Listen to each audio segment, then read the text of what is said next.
Thank you very much, and good morning to all of you. Actually, I would like to talk about the impact of social media on our newsroom and on news reporting and broadcasting. And this is, in my opinion, is something that I have experienced, fully just 1 year ago. 2 days from now, the 17th of December, we're going to celebrate the first anniversary of the Tunisian revolution.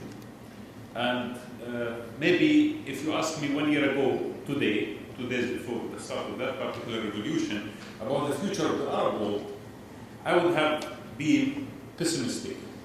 None of us expected the timing and the magnitude of the change that we are going to face in a few days from now. Typically, I would have said, the angel of death in Arabic is called Israel. I don't know in English what they call it. So I would have said that Israel is the most important actor in our scene, because everyone is waiting for the aging leaders to die in order to see who's going to succeed them. And even that was not very imaginative, because we knew beforehand that the people who are going to succeed these aging dictators are going to be their children.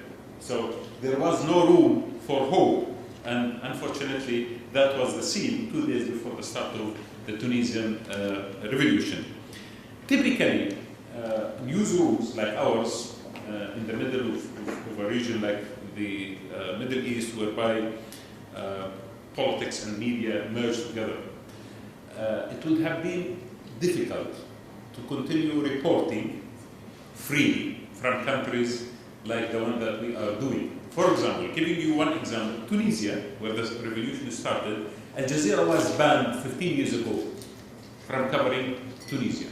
So we have never had any correspondent or any bureau or any professional journalist inside Tunisia since the establishment of Al-Jazeera in 1996, until the fall of the regime of Zayn al-Abidin bin Ali. In Egypt, where the second revolution started, we had very tense relationship with the regime. We have a bureau, we have a few correspondents, but on a daily basis, you will have officials phoning in, complaining, threatening to sometimes close down the bureau or arresting the correspondent, or even bringing down the signal of Al-Jazeera, because our broadcasting used to be through satellite rather than cable. So, and the biggest satellite is owned by the Egyptian government. Now, what happened during the revolution, or the beginning of the Arab Spring, is that when we receive news about the Tunisian protests, it would have been typically dealt with by the end of the news bulletin, because there is lack of images and pictures, and our editors love to see great, high quality, beautifully edited pictures and images. We don't have that. We don't have correspondence. So we will use some graphics. We will cover the story. We'll give some data. Maybe we'll host an analyst, or maybe eyewitness. In a suspicious way, we are going to take his statements and try to qualify it. But in general, the news story itself, typically in a professional newsroom, is going to be, very marginal, because we will lead with the best quality pictures or the best access event that day. When the magnitude of this kind of protest became huge and no one can ignore it, we started thinking of how to cover the stories. Then we came face to face with the social media platforms. Typically, in a newsroom like Al-Jazeera newsroom or many other professional networks, new media and social media was never at the center of our editorial or our newsroom news gathering instrument. Because in general, these guys who are dealing with the new media, actually I struggled hard during the last few years in order to convince our great editors that these guys are relevant to our reality and to the future. Always they are seen as some guys who are connected to the internet. Maybe to a large extent they are not very qualified to pick and choose authentic, credible, accurate stories. And therefore, you may use their stories as feature stories by the end of the bulletin, rather than depending on them in gathering your major facts from the ground. When our professional reporters and professional cameras were blacked out and they did not exist, we had no other choice but to go to these guys, to the news, to what we call it the new media desk, in the corner of our newsroom, speak to them and try to find a solution, and they provided us with a solution. Just to give you one example, in 1982, there was a huge massacre took place in Syria, in a city called Hama, where 30,000 people were killed by the government because they protested against the government, and then there was a huge massacre. This year, we have protests taking place in Syria. In 1982, when we started trying to make feature stories about what happened in 1982, we couldn't find more than maybe half a minute of video material about 1982 protests that took place in Syria. On a daily basis, newsrooms receive hundreds of hours of video streaming through social media that film almost every single corner of the country and what is happening, a few seconds ago, sometimes live, from most of the protests around the country. Not through professional cameras, not through the lenses of our reporters, but it is through the people themselves who volunteer to send this material to feed it through their websites and through social media. That changed everything we know about social media. That brought social media to the heart of our newsroom. That became a matter of life and death for us, because since you cannot do anything but use this, you are going to use it. Editors who were very skeptical about using low quality material because they love this actually magnificent images are now using it because it adds value and brings the story to the audience, and the story is much needed by everyone. Who cares about the quality? We care about the information itself, the accuracy, the presence at the center of the story, and so on and so forth. To a large extent, this scenario was a matter of necessity for us. But with time, it became as well a matter of choice. Necessity brought these guys to the center of the newsroom and brought this material to our screens because we did not have any other choice. But with time, we discovered that this is a magnificent trend. If we embrace it, we may come up to a point of a new ecosystem where the amateurs and the veterans come together to form a new system of accessibility, dynamic interaction with reality, authenticity, but at the same time, accuracy, double sourcing, and professional standards that could arrange and put in context this huge amount of material that we use. The first few weeks, it was very difficult. We don't know the landscape very well. We don't know who are these guys sending us the material. So you need really to go through a lot of process to double source it, to authenticate it, to make sure that you have not been sent some kind of material that might not be accurate. This happened in Tunisia and in Egypt. That you need to really get to know these guys personally by sending it to you. So our news team started developing network of relationship with actors themselves. Try to host them on phone, talk to them, chat to them, see where they are, what they do, what kind of track record they have in their Twitter account or their Facebook account, what kind of material they feed, what kind of mistakes that they have done before, and information that might not be accurate in order to figure out exactly who are these people. But also with time, we figured out ways of double sourcing. In the same village or the same town where there is an incident reported, we have to contact many other sources as well to make sure if the data is accurate or not, or the news are accurate or not. Then with time, we started finding out people who are really, to a large extent, more credible than others. So then we will turn to their sites more than others. And then we will continue talking to them. And in many cases, we hosted even them in the newsroom. And we had some kind of forums and training shows for them in order to give them basic training on certain ideals and professional standards of journalism. We did not reach a point where we were 100% satisfied, because as we learn how to use social media and to integrate it within our professional stream, governments also started learning how to use it, to disinform and to fight back. In Tunisia, they were taken by surprise, and the government couldn't do anything about it. In Egypt, they were also sometimes ignorance is a blessing, because these guys, aging regime, they never thought that these kids with Facebook and Twitter account can arrange a revolution. So also, they did not take it serious, and they lost. In Syria, something else happened. On a daily basis, we will receive thousands of,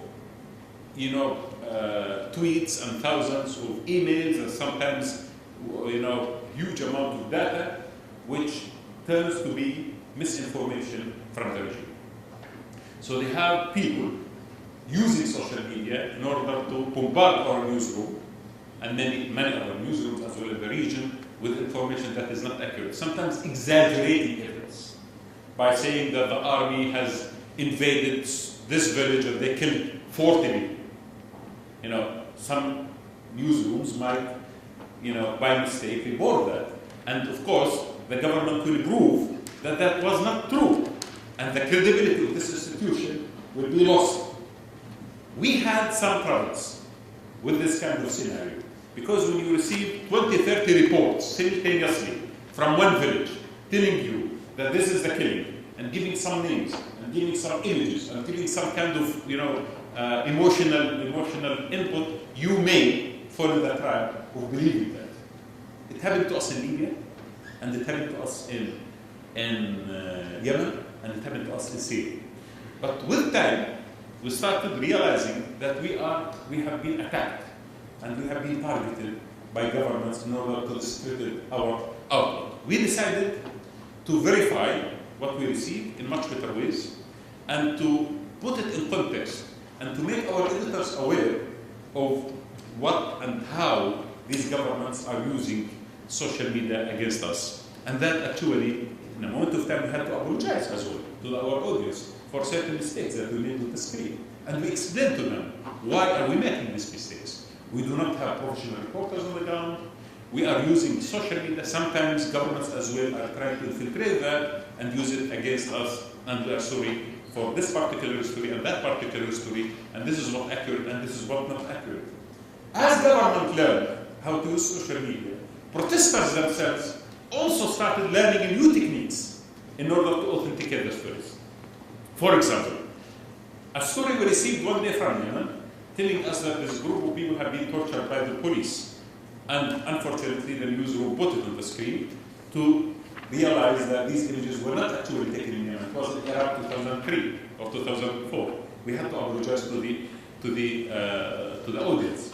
But later on, the guys who sent us the images started using new techniques of verifying images and the date of these images taken by simply having a newspaper of that day and starting the shot with capturing the newspaper headline and the date of it, and eventually going to the rest of the scene and showing the demonstration or the place, and even sometimes the landmarks of the city or village where demonstration is taking place. So the government cannot deny the date and the place of this particular incident.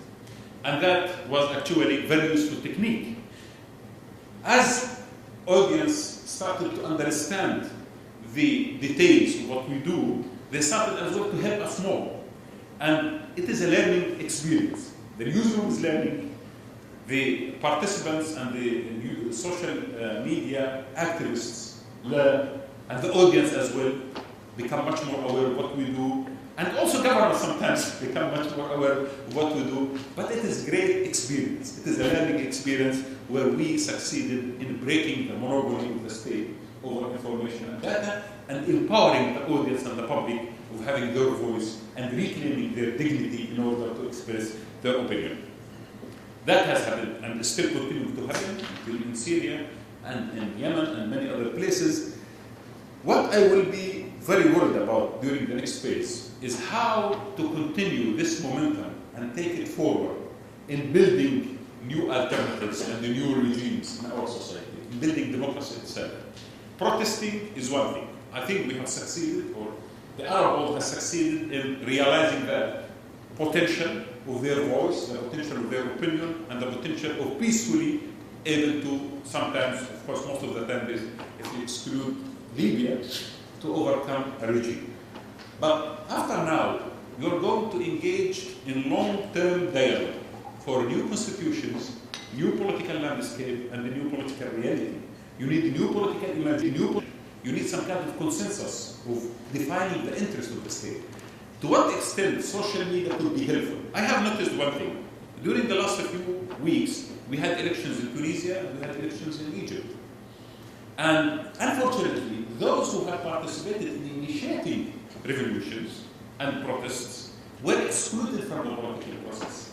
Most of the MPs and government who has taken over right now belong to political parties and political groups that have been there in the society for decades. They were marginalized, the revolution brought them back to the center, and they won. But to what extent activists themselves, youth activists, are part of the new political process? I have a lot of doubts about that. And I think until now we could not develop tools of how to use the social media in building democracy and in forming new landscape for the future. That is one of the challenges that I think we need to have. How can we come up with democracy 2.0 or 2.0 as we did Revolution 2.0? I think that is a major question that people should get engaged in discussing it. And also, as a news organization like ours, for example, like Al-Jazeera, how are we going to imagine the future whereby we are going to maintain professional standards, because eventually everyone would like to know accurate reporting. They would like to know accurate news. We cannot sacrifice accuracy, and we sacrifice, maybe we can sacrifice quality of the news, but not, of course, the content. But to what extent this new ecosystem is going to change our way of thinking, our mentality, our interaction with our screens, and going to introduce new concepts? To what extent these amateurs and the newcomers and social media activists are going to replace, maybe to a large extent, our correspondents, our editors, our producers? What kind of role the new producer is going to have when you have so much material, rather than before when we were selected in asking our personal correspondent to do a story. Now I have hundreds of stories. You need to pick up from them. You need to put them in context. You need to authenticate, but at the same time as well, maybe it is a great opportunity. So there are challenges of defining this new system that is emerging in media, but definitely to a large extent, this is the shape of the future. It is a trend that is going in one direction. No one can stop it. We rather deal with it, embrace it, and use it. And I think it's a great victory for media, and a great victory for democracy, and definitely for the people themselves. Thank you very much.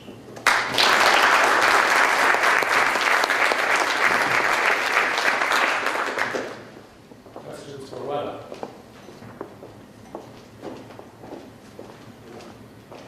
We can go to synthetic questions if you want. Michael, do you have a question?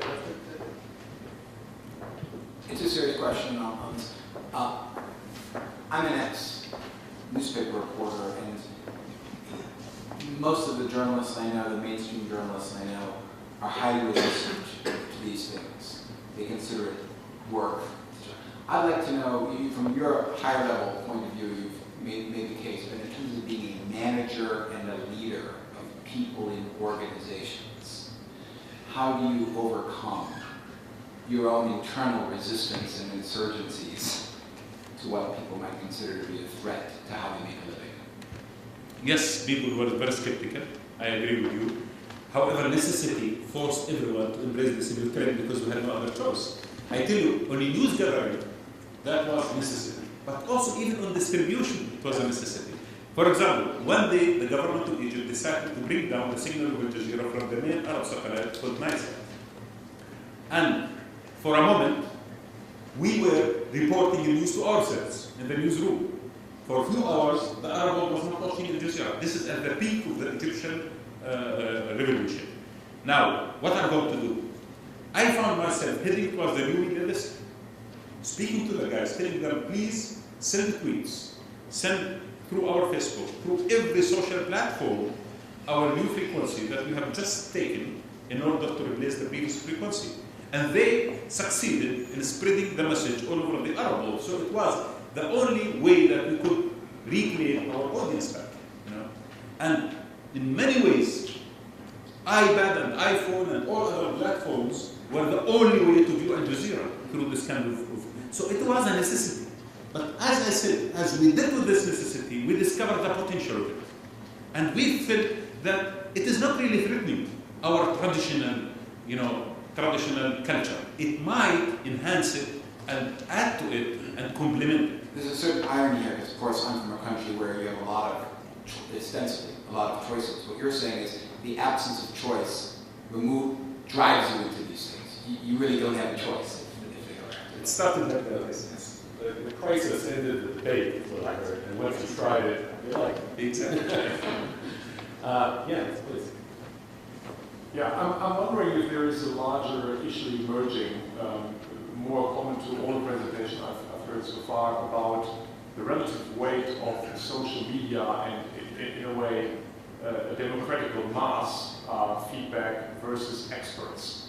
Because whether it's journalists, whether it's restaurant critics, the past was about experts, and we relied on expert recommendation. Social media are going to the average, to the mass graph in a way. And actually, Simone stimulated thought in me around, when she talked about the restaurant guide that she helped to set up. And I must say, I've had some of my personal biggest frustrations with public, social media-based restaurant guides, because they convey an average preference, which is not my preference. And so I think there is some work to be done, how to reconcile the expert view and expertise and reputation and the relative weight of reputation with just volume and numbers.